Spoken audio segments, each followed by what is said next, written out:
Hi friends, welcome to my channel. ఇప్పుడు నేను చదివి వినిపించబోయే చందమామ కథ పేరు దొంగ దయ్యాలు.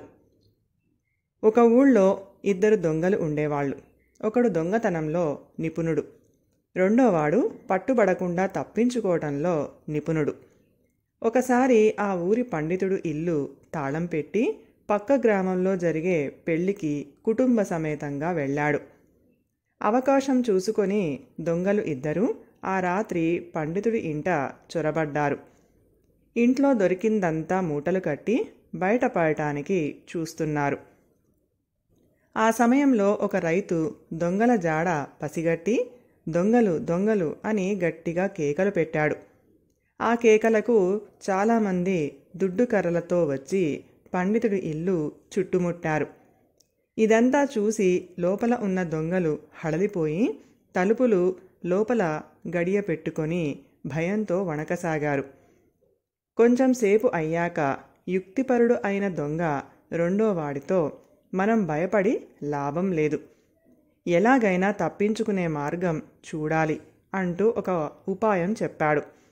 తర్వాత మొదటివాడు ఆడగొంతు పెట్టి, బయట ఆ గోల ఏమిటి మామా అని గట్టిగా అన్నాడు. రెండోవాడు గొంతు మార్చి, ఒసేయ్, వాళ్ళంతా పిచ్చివాళ్లాగే ఉన్నారు, మనం దయ్యాలమని తెలియక దొంగలం అనుకొని హైరాణ పడుతున్నారు, మనం అసలిక్కడికి రావటమే పొరపాటు. ఈ బాపన్నయ్య ఇంట్లో మనం పీక్కు తినటానికి కోళ్ళు లేవు, గొర్రెలు లేవు, మళ్ళీ తెల్లవారుతుందేమో, చప్పున పెద్దరెడ్డి గారింటికి పోదాం పదా, అక్కడ బోలెడన్ని గొర్రెలు ఉంటాయి, కడుపారా మెక్కి తెల్లవారేలోపుగా గూడు చేరుకోవచ్చు అన్నాడు. సరే మామా అన్నాడు మొదటివాడు ఆడగొంతుతో. ఇదంతా బయటవాళ్లు విని, దయ్యాలురా బాబు దయ్యాలు, పదండిరా పదండి, చప్పున ఈ సంగతి పెద్దరెడ్డి గారికి చెబుదాం, లేకపోతే ఆయన ఇల్లు చేరుకుంటాయి అని ఒక్క పిట్ట కూడా మిగలకుండా అందరూ పెద్దరెడ్డి గారింటికేసి పరిగెత్తారు. వాళ్ళు వెళ్ళిపోగానే దొంగలు మూటలు నెత్తిన పెట్టుకొని జారుకున్నారు. జనం కోలాహలం విని పెద్దరెడ్డిగారు భయపడుతూ లేచాడు.